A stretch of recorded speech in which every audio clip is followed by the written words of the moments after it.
शुरू किया था Erikson stages of psycho social development. So it starts from infant till your old age. So there are certain psychosocial tasks that's written here. And कौन सा virtue में develop होता है? It's like from infant to 18 months and from 18 months to 3 years. There is hope, will, purpose, competency, fidelity, love, care, wisdom. And these are the main things, the main crisis, the main tasks what they do take. तो हमने कल trust versus mistrust कर लिया था, autonomy versus Shem कर लिया था, initiative versus guilt, industry versus inferiority कर लिया था, आइडेंटिटी वर्सेस कंफ्यूजन कर लिया था, इंटीमेसी वर्सेस आइसोलेशन कर लिया था, एंड देन टुडे आज हम करेंगे generativity versus stagnation. So this was the hope. Trust versus mistrust, जिसमें बच्चे को बहुत ज़्यादा ट्रस्ट की ज़रूरत होती है, तो पेरेंट्स को इमीडिएटली उसकी जो भी नीड्स हैं, जो भी वो चाहता है, वो उसको डेफिनेटली उसी टाइम पूरी करनी चाहिए जब वो अंडर 2 years होता है. Then comes autonomy versus shame और डाउट. वही है कि उसको थोड़ी ट्रेनिंग देनी है, जस्ट लाइक टॉयलेट ट्रेनिंग होती है, इसी तरह से बच्चों को अच्छे से ट्रेन करना है ताकि उनको कोई ऐसे शर्म ना आए, कोई शेम वाली फीलिंग फील ना हो. Then पर्पस में आ जाएगा कि इनिशिएटिव वर्सेस गिल्ट. आप किसी चीज का क्या कैसे इनिशिएटिव लेते हो, लाइक कोई भी काम है, कोई भी एडवेंचर्स है, कोई भी प्रोजेक्ट है, तो उसमें बच्चे कैसे बढ़ चढ़कर अपना इनिशिएटिव लेते हैं. तो वो जो इनिशिएटिव लेते हैं वो उनका एक कॉन्फिडेंस भी डेवलप करता है, प्लस उनके आगे भी लाइफ में काम आता है. और अगर वो नहीं आगे आते हैं और जस्ट लाइक जैसे ऐसे दबे रहते हैं, तो उनको थोड़ा सा गिल्ट जो होता है ना, वो भी फील होता है. सो इट्स वेरी इंपॉर्टेंट कि बच्चों को आगे बढ़ने के लिए उन्हें प्रेरित करते रहना चाहिए, उनको सपोर्ट करना चाहिए, और वो इनिशिएटिव्स लें किसी भी चीज का, तो उसमें पूरी सपोर्ट करनी चाहिए. ठीक है, तो ये हमने किया था. देन वो इंडस्ट्री वर्सेस इंफीरियरिटी किया था कि बच्चों को मेहनत करना, कि मतलब वो कोई भी काम हो जिसमें उनका इंटरेस्ट है तो उसमें वो मेहनत करें, तो उनको कॉन्फिडेंस, ट्रस्ट, सब चीज़ें डेवलप होंगी. और अगर वो नहीं करते हैं तो क्या है कि अंदर से काफ़ी चीज़ों में उनकी इनकॉम्पिटेंस रहेगी और इंफीरियरिटी कॉम्प्लेक्स डेवलप होगा. देन वाज फिडिलिटी, इसमें था आइडेंटिटी वर्सेस रोल कंफ्यूजन. तो बच्चों को ये एडोलेसेंट एज में बहुत आइडेंटिटी क्राइसिस होता है. They want to have their own identity जिसमें उनको सोशल अप्रूवल मिले, तो उस आइडेंटिटी के चक्कर में they do lot of things. और लेकिन वो ना वो बच्चे होते हैं ना वो अडल्ट होते हैं, तो वैसे आइडेंटिटी उनको मिलती नहीं है, तो इसलिए बहुत कंफ्यूज्ड रहते हैं स्टेज में. Then was intimacy versus isolation. तो इसमें भी जैसे ही आप बड़े होते हो तो यू नीड क्लोज फ्रेंड जिससे आप इंटीमेट रिलेशन रख सकें, जिससे आप अपनी हर जो फीलिंग है या हर सुख दुख एवरीथिंग यू कैन डिस्कस. तो वो होना जरूरी है. अगर नहीं है तो आपका you feel like isolated in the world. So isolation जो है वो काफी आ जाती है. तो आज हम करेंगे care, that is generativity versus stagnation. तो ये मिडिल अडल्टहुड से लेके 40 से 59 इयर्स तक है. ठीक है. So generativity is the concern of guiding the next generation. Socially valued work and disciplines are expressions of generativity. The adult age of generativity has broad application to family, relationships, work, and society. Generativity then is primarily the concern in establishing and guiding the next generation. The concept is meant to include productivity and creativity. So during middle age, the primary developmental task is one of contributing to society and helping to guide future generations. तो इसमें क्या है?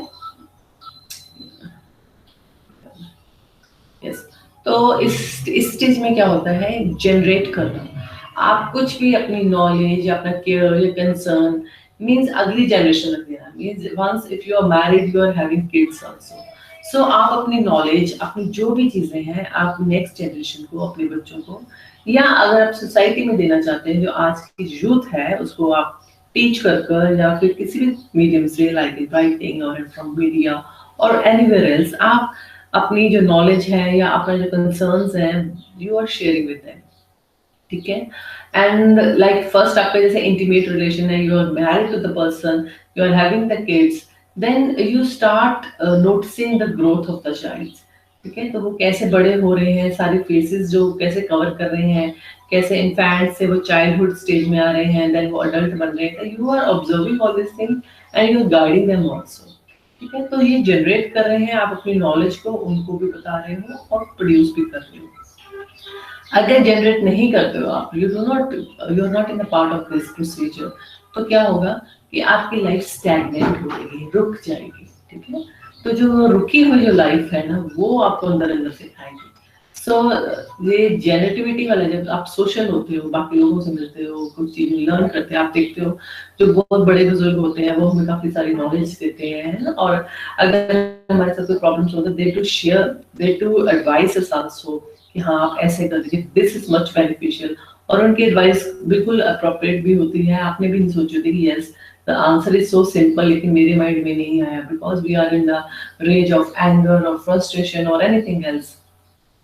So they are calm and they can predict what is best for you. So they do have care for you. So वो जो जेनेटिविटी है, वो जो stage है 40 to 59 years, अराउंड 60 तक, तो वो में जो होती है वो अपने आगे बच्चे या आगे जो लोअर जनरेशन है उनके लिए है।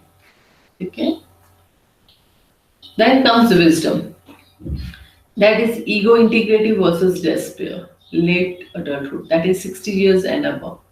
As people grow older and become senior citizens, they tend to slow down their productivity and explore life as a retired person. It is during this time that they contemplate their accomplishments. They are able to develop integrity if they see themselves as leading a successful life. If they see their life as unproductive or feel that they did not accomplish their life goals, they become dissatisfied with life and develop despair. This can often lead to feelings of depression and hopelessness. तो वही है कि जैसे ही आप 60 से above होते हो और जब आप मुड़कर अपनी लाइफ को देखते हो कि हाँ आपने अपनी लाइफ में क्या गोल्स बनाए थे और वो गोल्स क्या पूरे हुए या नहीं हुए, जो किस तरह से आपने उनको कवर अप किया। If they happened and you fulfilled, then you feel very happy and आप satisfied हो गए। और अगर नहीं है, अगर आपको लगता है कि आपकी लाइफ में बहुत कुछ रह गया और आप बहुत कुछ करना चाहते थे, एंड जो सारी नेगेटिव फीलिंग्स हैं, फ्रस्ट्रेशंस हैं या फिर डिप्रेशन है, वो सारी चीजें एंड में जाकर आपके वो सारी एक्यूमुलेट हो जाएंगी। So you feel like depressed and hopelessness when you feel like.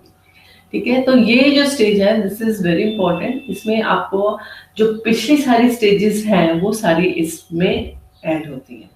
When you go old, आपकी जो पुरानी मेमोरीज हैं या ओल्ड जो भी सब जो आपने किया है वो सब रिफ्लेक्ट होता जाएगा and it will give you the sense of feeling happy and successful and satisfied.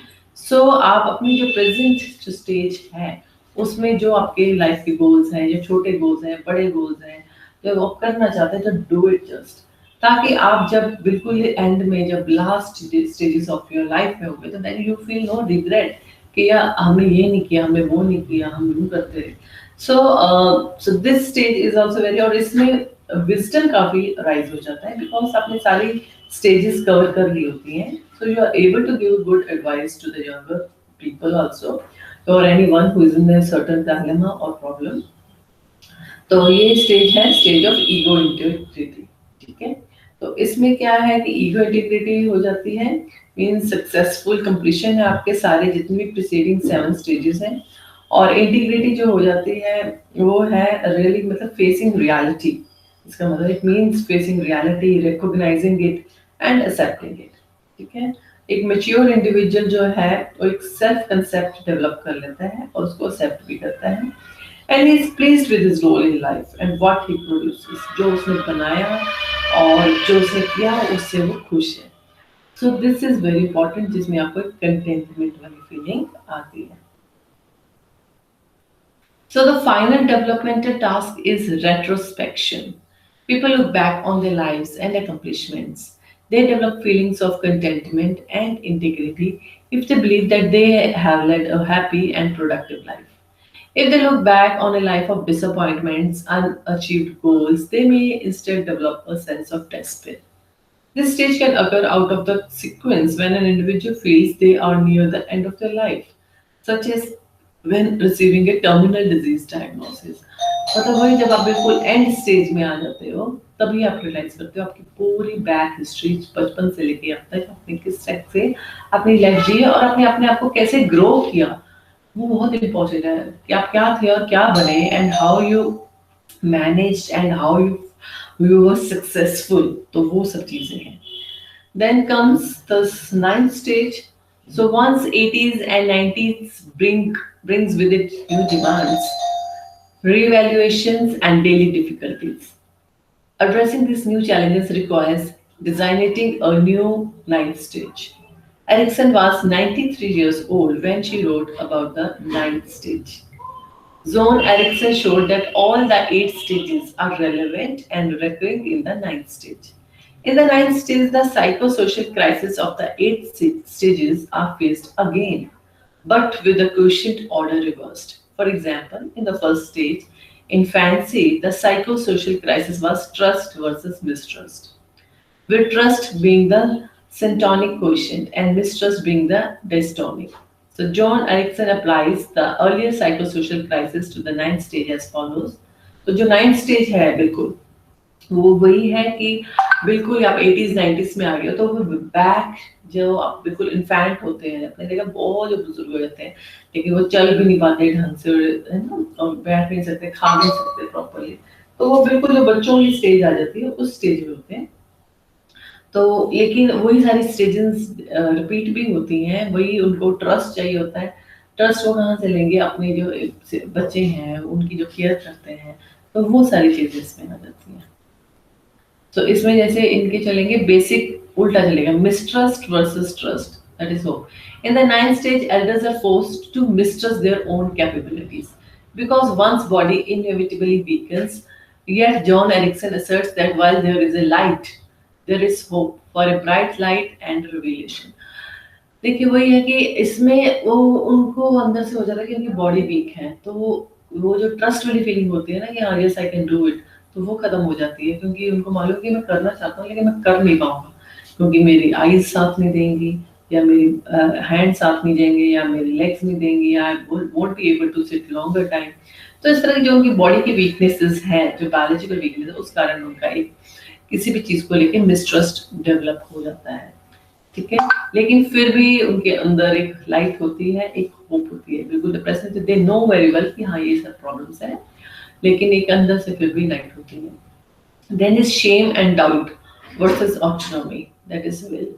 Ninth stage elders face the shame of lost control and doubt their autonomy over their own bodies. So it is that shame and doubt challenged autonomy. तो वही है, इसमें भी बहुत बड़े हो जाते हैं जब, तो they are not able to even like उनकी भी जैसे कई बार बेड पे हो जाते हैं and the old people they do wear diapers and all, क्योंकि कंट्रोल नहीं रहता बॉडी की उनकी अपनी बॉबल मूवमेंट पर, है ना. तो बहुत सारी चीज़ों में खाना खाने में तो बहुत ज़्यादा एक्सट्रीम लेवल पे आ जाते हैं, तो उनको थोड़ा सा खुद को थोड़ी शेम आती है. Then is inferiority versus industry, that is competence. So industry as a driving force that elders once had is gone in the ninth stage. Being incompetent because of aging is belittling and makes elders like unhappy small children of great age. तो वही है कि अब उनके अंदर थोड़ा सा मतलब मेहनत नहीं कर सकते, ठीक है, लेकिन अंदर से जज्बा है लेकिन कर नहीं सकते क्योंकि इनकम्पिटेंट हो गए होते हैं, एज आ चुकी होती है, तो थोड़े से वो छोटे बच्चे लोग की तरह ही रिएक्ट करते हैं लेकिन थोड़े खुश कम होते हैं क्योंकि इनके अंदर वैसी कॉम्पिटेंस नहीं होती. Then comes identity confusion versus identity, that is fidelity. Elders experience confusion about their existential identity in the ninth stage and a real uncertainty about status and role. तो वही है, अब जैसे उनकी कोई बॉडी में इतनी वो हिम्मत नहीं है, कुछ नहीं है, तो लेकिन उनको कोई आइडेंटिटी नहीं मिल पाती. They feel that they are worthless, there is no need of them in the society, like उनका क्या रोल है सोसाइटी में, तो इस कारण उनके अंदर थोड़ा सा इंफीरियरिटी कॉम्प्लेक्स भी होता है, एक आइडेंटिटी कंफ्यूजन भी होता है. Then comes isolation versus intimacy, love. So in the ninth stage, the years of intimacy and love are often replaced by isolation and deprivation. relationships become overshadowed by new incapacities and dependencies. तो वही है कि उस time relationship जो है कम हो जाती हैं, ओवरशैडो हो जाती है, क्योंकि कैपेबिलिटी नहीं रहती, डिपेंडेंट हो जाते हैं। तो पेरेंट्स जैसे जो बिल्कुल हो जाते हैं, तब बच्चे उनको कितना का टाइम दे पाएंगे? They do take care, they give the room, they provide the facilities, but they can't give the full time to them, isn't it? So एक तरह से वो थोड़े आइसोलेटेड फील करते हैं और डिप्राइव्ड फील करते हैं, क्योंकि वो बिल्कुल फिट नहीं हो पा रहे होते। तो दे नीड लव, बट उनको नहीं मिले, से थोड़े से आइसोलेशन में ज्यादा हो जाती है। Then is stagnation versus generativity, that is care. The generativity in the seventh stage of work and family relationships, if it goes satisfactorily, is wonderful time to be lived. In one's 80s and 90s, there is less energy for generativity or caretaking. Thus, a sense of stagnation may well take over. तो वही है कि 80s में जाके, 80s 90s में आपने, they can't produce new children or they can't adopt also, क्योंकि उनकी बॉडी में इतनी हिम्मत नहीं है कि वो बच्चे पाल सकें। तो ये जो सेवंथ स्टेज होती है, जिसमें वर्क एंड फैमिली रिलेशनशिप होते हैं, जिसमें हम कहते हैं कि बच्चे होने चाहिए घर में, like once you married you must have kids. तो जो जेनेटिविटी आप जब उनको ग्रो होते देखते हो, you feel also very happy.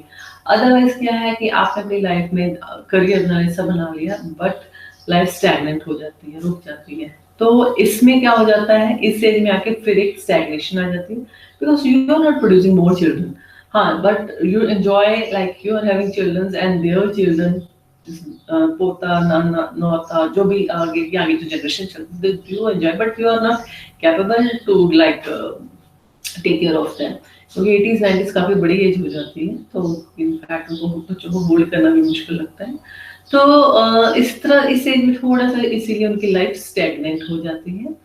तो लेकिन अगर बहुत अच्छे से फैमिली रिलेशनशिप्स हैं, वर्क एंड फैमिली रिलेशनशिप्स हैं, तो थोड़ा सा उनके अंदर सेटिस्फेक्शन रहती है, बहुत अच्छा टाइम उनको लगता है, because they are into family, they are having all the kids, because वो खुद प्रोड्यूस नहीं कर सकते, but they are having their younger children, जो ग्रैंड पेरेंट्स बन जाते हैं, ग्रैंड पेरेंट्स बन जाते हैं, एंड उनमें एनर्जी कम होती है, तो इसलिए, लेकिन इसलिए थोड़ा सा वो रुक जाते हैं।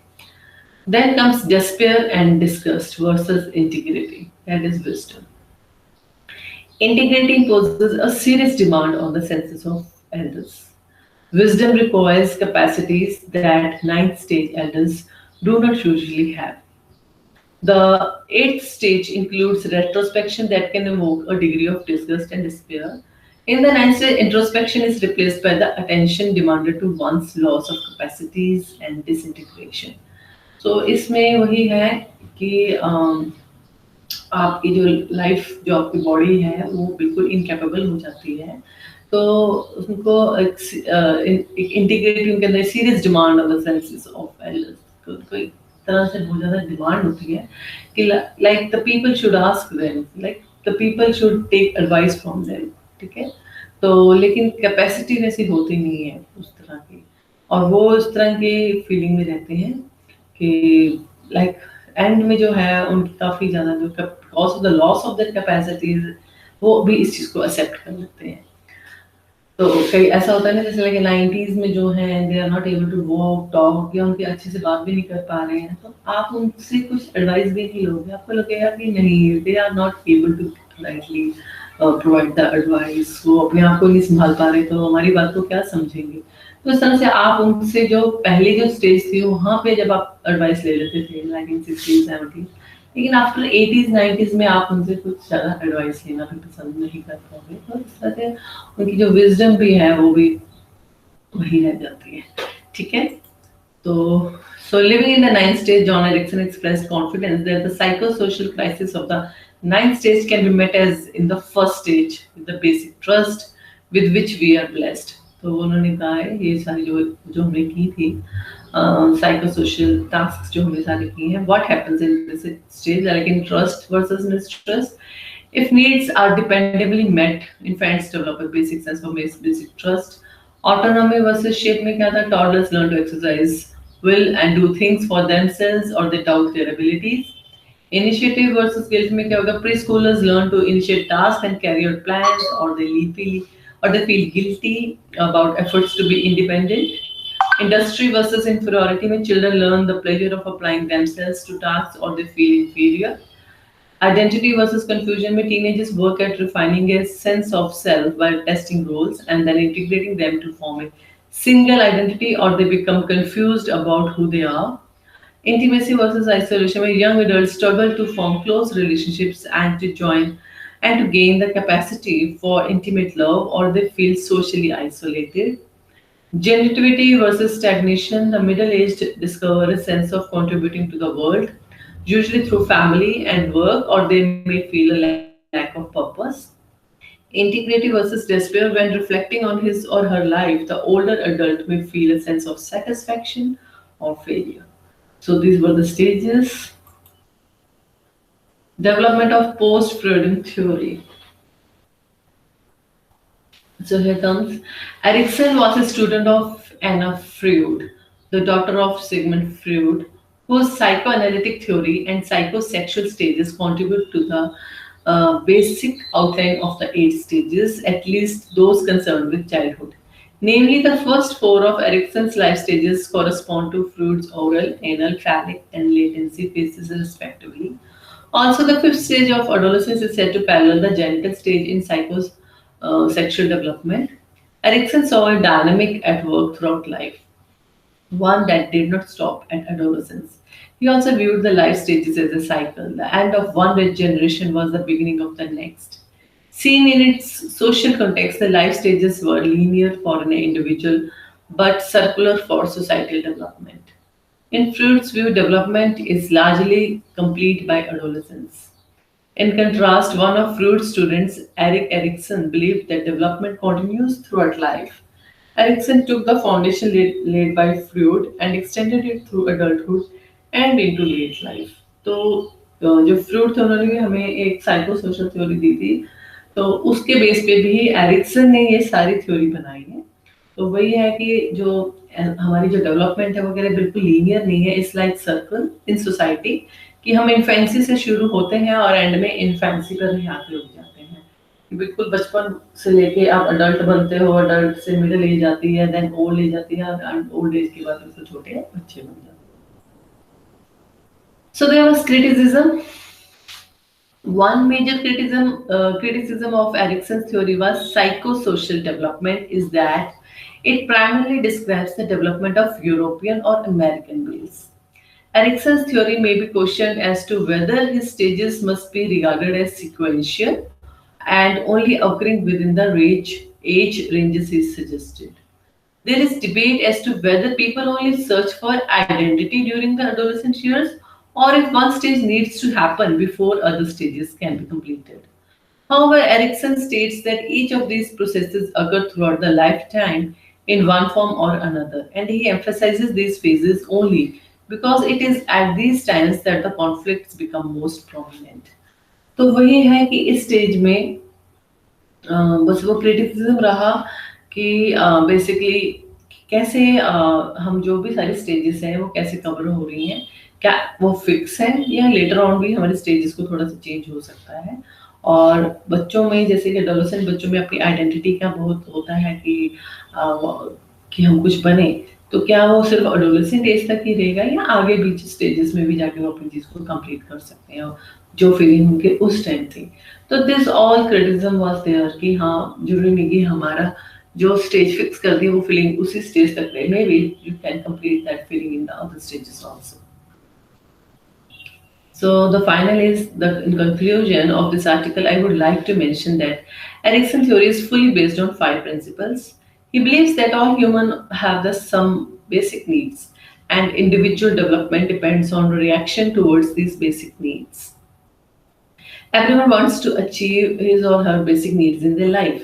Therefore, Erikson concluded that human development progresses according to specific stages. He also states that each of those stages has crises and those crises must be resolved before an individual can function successfully at the next stage. तो वही है कि crisis रहते हैं और सारे stages आपकी आती हैं, लेकिन जो भी क्राइसिस है उसको रिजॉल्व कर देना चाहिए ताकि आप नेक्स्ट स्टेज पे बहुत सक्सेसफुली पहुंच पाओ. So this was all about Erikson's psychosocial theory. Stages के बारे में बताया है, दैट इज वेरी इंपॉर्टेंट। तो आपको ये सारी स्टेजेस जो हैं वो मेंशन करनी है एंड उनके बारे में बताना भी है जब भी एग्जाम आए। सो this was all the stages. उसके बाद जो कुछ रह गया वो मैं आपको थोड़ा भी डिस्कस कर लेती हूँ। तो उसमें आपके we there are some certain steps in the process of social development, कि आपको अब ये है कि सोशल कैसे डेवलप होना है। So the first is pre social behaviour. तो कुछ आपका प्री सोशल बिहेवियर होना चाहिए, लाइक आपके अंदर जब बच्चा पैदा होता है, इन्फेंट होता है, तो उसके कुछ मंथ तक वो प्री सोशल बिहेवियर एग्जिबिट करता है, is not social, not self centred होता है। तो जैसे ही उसके पेरेंट्स या आसपास जो घूमते हैं उसके अकॉर्डिंगली वो आगे सोशल होना शुरू हो जाता है। Then comes the beginning of social behaviour. So that's like जैसे आप स्कूल्स में जाते हो या फिर नेबर्स में हो, तो उसमें आपका जो स्ट्रेंजर्स आपको मिलते जब बेबी होता है, तो वो सारा बिगिन हो जाता है सोशल बिहेव करना। Then appearance of imitation. तो जैसे 8 to 9 मंथ का जो बच्चा होता है वो इमिटेट करता है स्पीच एंड जेस्चर्स जो बड़ों के होते हैं, तो उस तरह से बोलना शुरू कर देता है। Then comes appearance of definite fear, shyness and uncertainty. So जब 12 मंथ्स का हो जाता है बच्चा, तो उसके अंदर एक डेफिनेट फियर और या कुछ डिसलाइक करना कुछ स्ट्रेंजर्स को, या रोल लेना किसी को देखकर, केवल टेम्पर टेंट्रम दिखाना स्ट्रेंजर्स को लेकर, ये सब आ जाता है। लेकिन जैसे वो 18 मंथ्स का हो जाता है तो वो ऑपरेट करने लग जाता है पर्सन जो उनके साथ फेमिलियर है, और अच्छे से इंटरेस्ट लेने लग जाता है दूसरे बच्चों के साथ भी। Then comes appearance of social differentiation. So जब 18 मंथ्स का बच्चा होता है वो थोड़ी सी अफेक्शन दिखाना शुरू कर देता है अडल्ट्स एंड चिल्ड्रन के लिए। उनके अंदर बहुत तरह के इमोशंस आ जाते हैं, like fear, anger, delight, jealousy, affection. तो ये सारे डिफरेंट टाइप के जो इमोशंस है वो डेवलप हो जाते हैं। Then is period of solitary play and social play. तो जब 2 साल का बच्चा होता है वो बिल्कुल सॉलिटरी प्ले, बिल्कुल अपने आप से खेलता है, टॉयज के साथ खेलता है, या पैरेलल प्ले भी होता है कि साथ में एक और बच्चा खेल रहा है, लेकिन वो फिर भी उसके साथ नहीं खेल रहा, अकेला ही खेल रहा है, ज्यादातर वो टॉयज के साथ खेलता है। तो जैसे ही 3 साल का हो जाता है तो वो थोड़ा सा दूसरे बच्चों के साथ खेलना शुरू कर देता है, उसको सोशल प्ले कहते हैं। और जैसे ही और थोड़ा बड़ा होता है उसका जो ग्रुप है वो बड़ा होने लग जाता है, 1 से 2 या 3 बच्चे होने शुरू हो जाते हैं, 3, 4, 6 साल के मतलब उसके साथ वो 3, 4 साल 3, 4 बच्चों के साथ आराम से खेलना शुरू कर देता है। Then is period of negativism and fighting. तो जैसे 2 या 3 साल की उम्र होती है तो जो बच्चा है वो रियल लाइफ को जल्दी एक्सेप्ट नहीं कर पाता, जो सिचुएशंस होती है अगर उसे प्रॉब्लम होती है तो वो लड़ना शुरू करता है, रिबेल करना शुरू कर देता है, अपनी फ्रस्ट्रेशन दिखाना शुरू कर देता है, and he start saying no कहना शुरू कर देता है कभी चीजों को। तो जैसे ही 4 साल का बच्चा होता है वो लंबी लंबी बातें करना शुरू कर देता है, फाइट करना शुरू कर देता है, और फाइटिंग फ्रेंडशिप भी काफी स्ट्रांग होती है और फाइटिंग भी होती है। फिर उसके बाद पीरियड ऑफ अनबाउंडेड क्यूरियोसिटी। ठीक है, तो उसके अंदर जब से 5 साल का बच्चा होता है तो इमेजिनेशन जो है वो बड़ी होनी शुरू हो जाती है और बहुत सारी चीजों को एग्जीक्यूट भी करने लग जाता है, तो उसके अंदर काफी क्यूरियोसिटी डेवलप हो जाती है। Then is period of school adjustment. तो स्कूल में बहुत अच्छे से एडजस्ट करना शुरू कर देता है 5 years में, ओबे करता है अपने पेरेंट्स को और उनकी अप्रूवल भी चाहता है, और अच्छे प्राइड भी लेता है जब वो काफी अपने फैमिली मेंबर्स के साथ होता है और स्कूल में भी अच्छे से एडजस्ट करता है। Then is period of this was sorry not school adjustment, home adjustment. तो उसके बाद था स्कूल एडजस्टमेंट में आ जाता है कि जब वो स्कूल में चला जाता है तो टीचर उसको पेरेंट की तरह ही लगता है, टीचर के साथ सिक्योरिटी फील होती है और वो बाकी बच्चों के कांटेक्ट में भी आ जाता है, और एक बहुत वाइड सोशल रोल वो प्ले करता है जिसमें उसके स्कूल के सब बच्चे भी होते हैं, और वो स्कूल का जो एटमॉस्फेयर है वो उसे बहुत डिपेंड करता है। Then is period of gang age, like जब 6 to 7 की उम्र का हो जाता है तो वो छोटे छोटे गैंग्स बनने शुरू हो जाते हैं, लाइक 11-12 की एज में भी होता है तो टीम गेम चलते हैं, जैसे क्रिकेट खेलते हैं बच्चे, तो इस तरह से वो गैंग बन जाता है, उनके लिए बहुत ग्रुप लॉयलिटी रहती है, ग्रो करते हैं बच्चे, और वो गैंग ने जो रूल्स बना लिया उसके अकॉर्डिंग ये चलते हैं। ठीक है, तो ये सारी चीजें आ जाती हैं। Then is period of sex cleavages. तो छोटे बच्चे जब होते हैं अर्ली चाइल्डहुड में, तो boys and girls they do play together, इकट्ठा खेलते हैं, लेकिन जैसे ही वो बड़े होते हैं 8 to 10 years, then the cleavages start, and girls अपना अलग खेलेंगे और बॉयज अपना अलग खेलने लग जाते हैं।